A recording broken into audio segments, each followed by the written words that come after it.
और इसके बरअक्स ऐसे लोगों पर भी नजरें डाल लो जिन्होंने इन पीरियड के अंदर ना हिंदू देखा ना मुसलमान देखा, गैर मुस्लिम की लड़कियों को लेके फरार हुए, मुआशरे में और समाज में उनकी जब शादी नहीं हुई तो कोर्ट मैरिज की,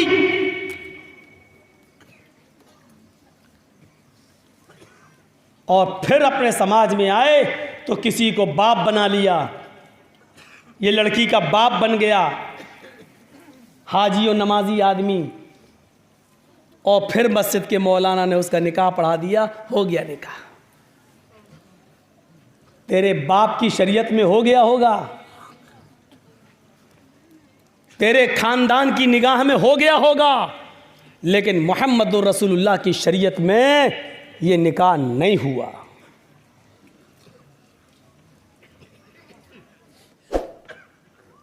लड़की बिना किसी लालच के इस्लाम कबूल करती,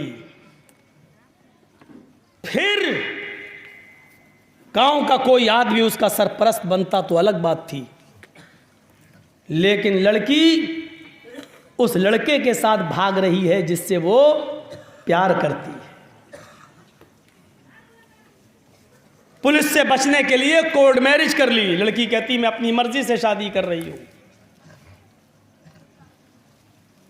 अब कोर्ट मैरिज का सर्टिफिकेट लेकर हलाल तरीके से समाज के सामने जीने के लिए इस लड़की को लड़के ने अपने घर के किसी बुजुर्ग को बाप बना दिया, और उसने उस लड़की का बाप बनकर उसका निकाह करा दिया कि मैं इसका ये फरीजा अंजाम दे रहा हूं। सरासर हराम है। शरीयत में एक नहीं 1,00,000 बाप बना लो, लेकिन ये निकाह नहीं होगा, नहीं होगा, नहीं होगा।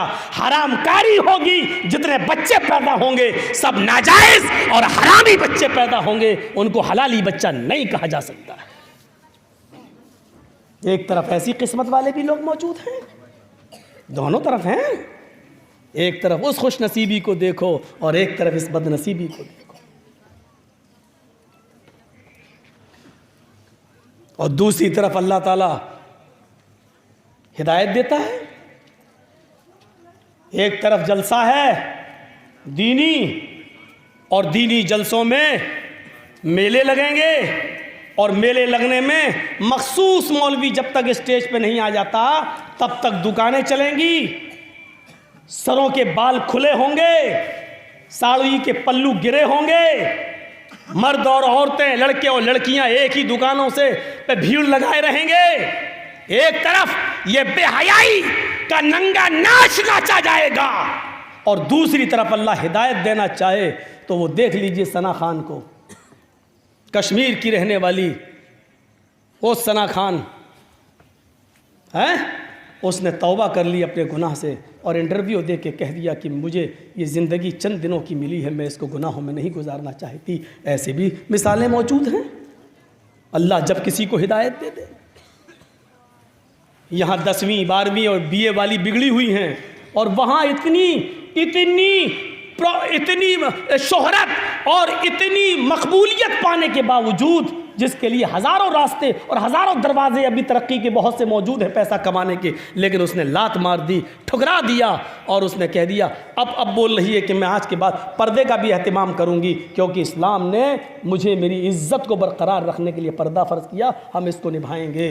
एक मुसलमान जो हाजी और नमाजी के घराने में पैदा होने वाली लड़की अपने चेहरे पे नकाब नहीं ओढ़ सकी मेरे भाइयों, और वहाँ फिल्मी दुनिया में काम करने वाली लड़की को जब हिदायत मिलती है तो फिर वो नकाब को अपनी जीनत समझती है। ये दोनों तरीके की मिसालें हमारे और आपके सामने मौजूद हैं।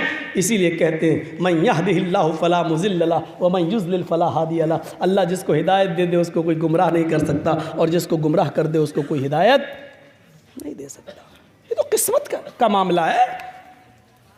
अब कहो कि मेरी किस्मत बनाई जाती है, किस्मत के लिए दौड़ा जाता है, किस्मत के लिए मेहनत की जाती है। क्या किसी को मालूम है कि वो जन्नत में जाएगा या जहन्नम में? नहीं। अब आप सोच लो कि हमें तो हमारी किस्मत में जन्नत होगी तो मिलेगी, हमें क्या ज़रूरत है नमाज़ पढ़ने की और रोज़ा रखने की, पढ़े रहो फिर। बनाई जाती है क़ुल इन्नल मौतल्लज़ी तफ़िर्रून मिन्हु फ़इन्नहु मुलाक़ीकुम। आए मोहम्मद सल्लल्लाहु अलैहि वसल्लम आप फरमा दीजिए, आए अल्लाह के बंदो, तुम जिस मौत से भाग रहे हो भागो, कितना भाग सकते हो।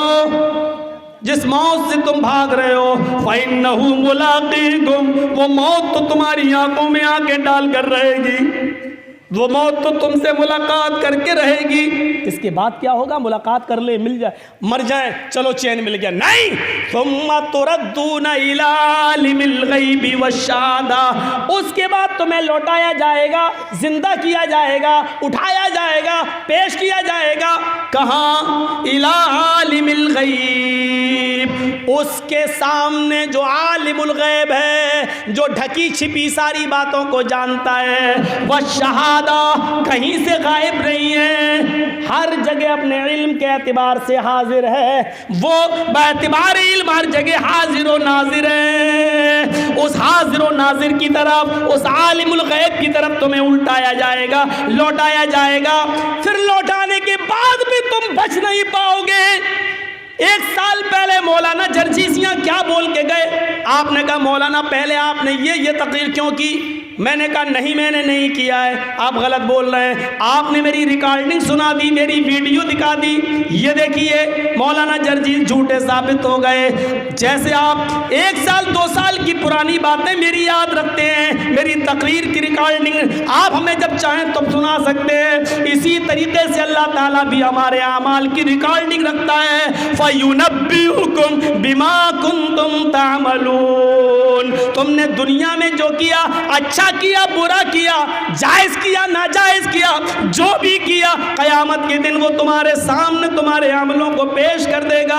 फ़युनब्बिउकुम बिमा कुंतुम तामलून, वो पेश कर देगा दुनिया में तुम जो किया करते थे, दुनिया में जो तुम किया, तुमने जो काम किए उसको तुम्हारे सामने पेश कर देगा। लो हैं? ये नेकी खत्म, ये गुनाह, हाँ वो हमने अफीम खाई थी, हाँ दूसरा पन्ना उल्टो गया, ये क्या है? ये गांजा भी लिखा है, अरे इसमें सूद भी लिखा है? यार सब कुछ लिखा है, मेरी नमाजें कहाँ चली गई? हमने नमाजें भी तो पढ़ी थी, रोज़े भी तो रखे थे, आज भी एक एक पन्ना उलटते जाओगे, एक एक वर्क उलटते जाओगे, अल्लाह ये भी बुराई, ये भी बुराई, ये भी बुराई, ये भी बुराई, ये भी बुराई, सब बुराई है। नामे अमाल उल्टे हाथ का बंद कर देगा इंसान। हाजी होगा, नमाजी होगा, मौलवी होगा, आलिम होगा, हाफिज होगा, कारी होगा, वो अपने उल्टे हाथ में नामे अमाल पड़ेगा। ये बुराई, ये बुराई, ये बुराई, ये वो हाफिज है जिसने तहज्जुद पढ़ी है, ये वो हाजी है कि जिसने तहज्जुद कभी नहीं छोड़ी है, लेकिन बुराइयां ही बुराइयां पढ़ रहा है, नामे अमाल बंद करेगा, चीखेगा आईना हसनाती या रब्बल आलमीन। आय अल्लाह, बुराइयां तो सब लिखी है, मैंने तो नमाजें भी पढ़ी, मैंने तो रोजे भी रखे, मैंने तो हज भी किया, मैंने तो ज़कात भी दी, मैंने तो सदका और खैरात भी किया। आय अल्लाह, मैंने तो मस्जिदों में चंदा भी दिया, मैंने मदरसों में ज़कात भी दी। आईना हसनाती, आय अल्लाह मेरी नेकियां कहाँ चली गई? अल्लाह मेरी नेकियां क्या हुई? अल्लाह मेरी नेकियों का तूने क्या किया? नेकियां तो दिखाई नहीं दे रही हैं। आवाज आएगी, ओ मेरे बंदे, ओ मेरे बंदे, तेरी गीबत ने, तेरी चुगली ने, तेरे हसद ने, तेरे कीने ने, तेरे भाई से तेरी दुश्मनी ने, आए मेरे बंदे तेरी नेकियों को बर्बाद कर दिया, तेरी नेकियों को खत्म कर दिया, तेरी नेकियों को खा लिया। आज हमारे पास तेरी नेकियां नहीं है। तू दुनिया में फला से जलता था, फला से हसद रखता था, फला को बर्बाद करने की कोशिश करता था, फला के पीछे हाथ होकर पड़ा था, फला को बर्बाद करता था, फला का हसद अपने दिल में रखता था, फला की बुराई तू किया करता था, पीठ के पीछे उसको को नंगा किया करता था, फला की माँ बहन बेटी को तू बदनाम किया करता था। आए मेरे बंदे, तेरी इसी गीबत ने, चुगली ने, हसद ने, कीनत ने, बुग़्ज़ ने, इनाद ने, दुश्मनी ने तेरी सारी नेकियों को ख़त्म कर दिया, तेरी सारी नेकियों को चौपट कर दिया, तेरी सारी नेकियों को बर्बाद कर दिया। नमाज़ें पढ़ने से भी अब क्या फ़ायदा रहा जब बर्बाद हो रही हैं। अब कह रहे होगे तो क्या छोड़ दूँ मौलाना? हमें तो मालूम है, कह दूँ कि छोड़ दो तो अभी कह दें हाँ मौलाना जर्जीस ने कहा था।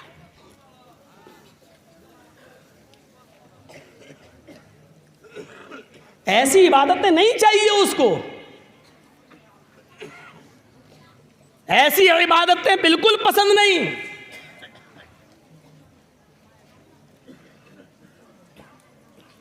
हजरत अब्दुल्ला इब्न उमर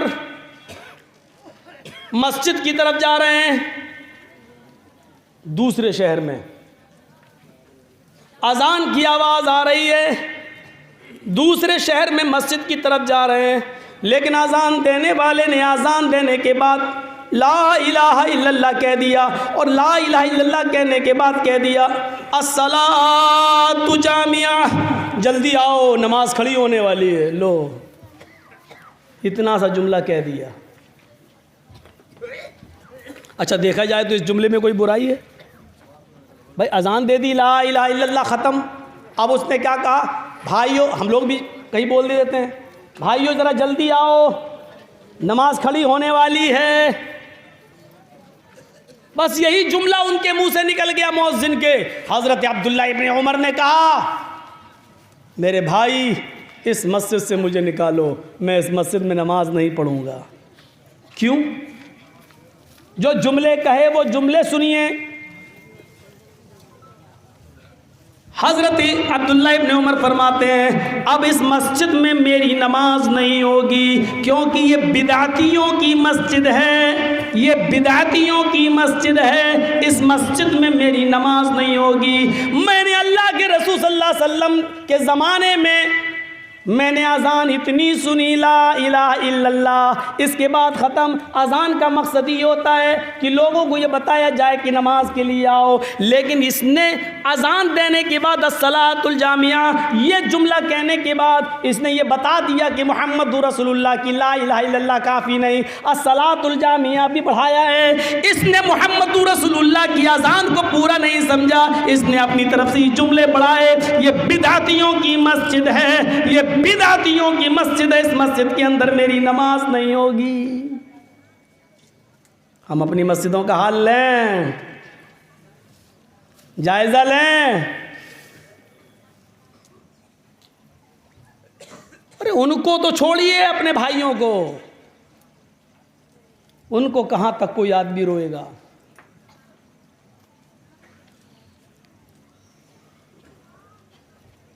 अभी देख लीजिए, ये महीना ख़त्म थोड़ी हुआ है। इस महीने की 12 तारीख को जो हुआ होगा वो सब आपने देखा होगा, आपकी आंखों के सामने मंजर आया होगा। 50 बार मैंने उस पर खिताब किया और सिर्फ एक ही तो बात कहता रहा मैं पूरी जिंदगी से। अल्लाह के रसूल सल्लल्लाहु अलैहि वसल्लम को नबूवत मिली 40 साल के बाद, और आप इस दुनिया से रुखसत हुए 63 साल की उम्र में। कितने साल जिंदा रहे? नबवी जिंदगी 23। क्या 23 साल में क्या अल्लाह के रसूल सल्लल्लाहु अलैहि वसल्लम ने कभी अपना जन्मदिन खुद मनाया है? पूरा कुरान तुम्हारे सामने मौजूद है, एक दलील दे दो। बुखारी, मुस्लिम, तिर्मिज़ी, नसई, अबू दाऊद, इब्न माजा, बैहक़ी, दारमी, मुस्नद अहमद, मुवत्ता इमाम मालिक, हदीस की इन सारी किताबों को उठाकर हमें एक दलील दे दो। 23 साल की नबी जिंदगी में अल्लाह के रसूल ने कभी अपना जन्मदिन मनाया? दो। सबसे पहले सुबह उठकर मौलाना जर्जीस जन्मदिन मनाने का सबसे पहले हम पूरी जमात के सामने धड़ल्ले के साथ डंके की चोट पर ऐलान कर रहा हूं, चलो नहीं मनाया, अल्लाह के रसूल के बाद अबू बकर सिद्दीक आए, 2 साल जिंदा रहे, दे दो। उन्होंने कभी मनाया? ससुर थे। और कौन थे? ससुर। दामाद का जन्मदिन ससुर ने मनाया? नहीं मनाया। हजरत उमर 10 साल खलीफा रहे, 10 बार ये 12 तारीख आई, ससुर थे। अबू बकर ने अपनी बेटी आयशा दी थी, हजरत उमर ने अपनी बेटी हफ्सा दी थी। किसको? मोहम्मद रसूलुल्लाह को। क्या ससुर ने कभी दामाद का जन्मदिन मनाया? नहीं मनाया। जब दामाद का नहीं तो दामादों ने भी नहीं मनाया। हजरत उस्मान 12 साल खलीफा रहे, मनाया? एक दे दो, एक। हम तुमसे नबी के 23 नहीं मांग रहे हैं, अबू बकर के 2 नहीं मांग रहे हैं, उमर के 10 नहीं मांग रहे हैं, उस्मान के 12 नहीं मांग रहे हैं। इन 23 और 2 25 और 10 35 और 12 45 और 2 47 साल की इस जिंदगी में एक भी दे दो। एक ने मनाया हो, एक दिन भी मनाया हो 12 तारीख को, क्या करोगे? हम मनाएंगे। हजरत अली 4.25 साल, एक दलील नहीं। और सुनो, फिर सुन लो और कान के पर्दे खोल के सुन लो, जो जन्मदिन 23 साल की जिंदगी में मोहम्मद रसूलुल्लाह ने नहीं मनाया, अबू बकर ने अपने दौरे खिलाफत में नहीं मनाया, हजरत उमर ने 10 साल के अपने दौरे खिलाफत में नहीं मनाया, हजरत उस्मान ने अपने 12 साल के दौरे खिलाफत में नहीं मनाया, हजरत अली ने अपने दौरे खिलाफत के 4.25 साल में नहीं मनाया। वो तेरे पेट का हिस्सा तो हो सकता है, लेकिन नबुव्वत का हिस्सा नहीं बन सकता है।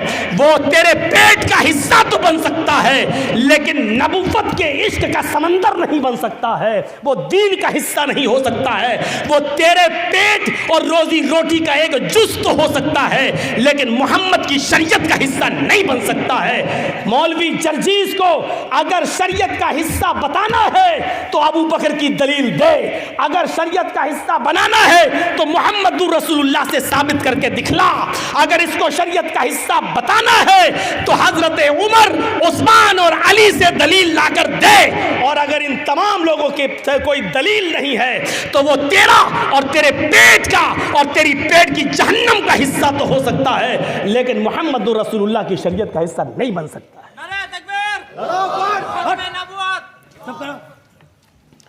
बस ये प्यार की बात है। मैं जानता हूं कि वो महीना निकल चुका है, मैं जानता हूं कि उस चीज़ की ज़रूरत नहीं है, लेकिन कहना ये चाहता हूं कि शरीयत क्या है। मेरे भाइयों सुनो, कुल इन्नल मौतल्लज़ी तफ़िर्रूना मिन्हु। आइए, ये पूरी कुरान की आयत हमने आपके सामने रख दी। या अय्युहल्लज़ीना आमनू ला तुल्हिकुम अमवालुकुम वला औलादुकुम अन ज़िक्रिल्लाह व मन यफ़अल ज़ालिका फ़उलाइका हुमुल ख़ासिरून। मुसलमानों, तुम्हें तुम्हारे माल, तुम्हें तुम्हारी औलादें, तुम्हें अल्लाह के जिक्र से गाफिल न कर दें, और जो ऐसा करेगा वो नुकसान उठाने वालों में से होगा। वो अनफिकू, सुनो, वो अनफिकू मिम्मा रज़क़नाकुम मिन क़ब्ल अन याती अहदकुमुल मौत। अल्लाह ने जो रोज़ी दी है, अल्लाह ने जो रिज़्क़ दिया है, अल्लाह ने जो माले हलाल तुम्हें दिया है, अल्लाह ने तुम्हें जो रोज़ी दी है, जो रिज़्क़ दिया, मिन क़ब्ली अन याती अहदकुमुल मौत, उस रिज़्क़ में से तुम अल्लाह की राह में खर्च करो। उस रिज़्क़ में से तुम अल्लाह की राह में खर्च करो। कब तक? मिन क़ब्ली अन याती अहदकुमुल मौत, उस मौत के आने से पहले अल्लाह ने जो रिज़्क़ दिया है उसमें से खर्च करो अल्लाह की राह में। कब तक? उस मौत के आने से पहले जब मौत का फरिश्ता तुम्हारे सीने पे सवार हो जाए, तुम्हारी रूह निकालने लगे, तो तुम्हारी जबान से ये निकलने लगे, लौला अखरतनी इला अजलिन करीब, अय अल्लाह मुझे थोड़ी सी मोहलत दे दे। महाजन हो कोई, सरमायाकार, अल्लाह बहुत बीमार हो गया हूँ, मौत का फरिश्ता मेरे सामने आने लगा है, हमें उठने की ताकत नहीं रही, अल्लाह पता नहीं कब मर जाएं, मुझे थोड़ी सी मोहलत दे दे। अल्लाह इतनी मोहलत दे दे कि मैं चेक फाड़ दूं, ICI बैंक में से 1 करोड़ रुपया निकाल कर मैं दे दूं तेरी मस्जिद के लिए, तेरे घर के लिए, मदरसे के लिए। अल्लाह मुझे थोड़ी सी मोहलत दे दे, मैं सदका कर दूं, खैरात कर दूं और नेक लोगों में से हो जाऊं। अल्लाह फरमाता है उस वक्त हम तुम्हें मोहलत नहीं देंगे, 1 करोड़ नहीं 1 लाख करोड़ भी तुम दोगे हमें तो। वलन युअखिर अल्लाहु नफ्सन इज़ा जाअ अजलुहा, जब तुम्हारी मौत का वक्त आ गया तो अब मेरे पास कोई मोहलत नहीं है, हरगिज़ मोहलत नहीं दूंगा। खत्म। उस मोहलत से पहले, उस वक्त से पहले, उस मौत से पहले सदका व खैरात कर लो, अल्लाह की राह में दे दो। जो इस वक्त देगा वो कबूल होगा। ये मौत का मंजर है, ये बताया जा रहा है। कितनी आयतें आपके सामने रखी जाएं,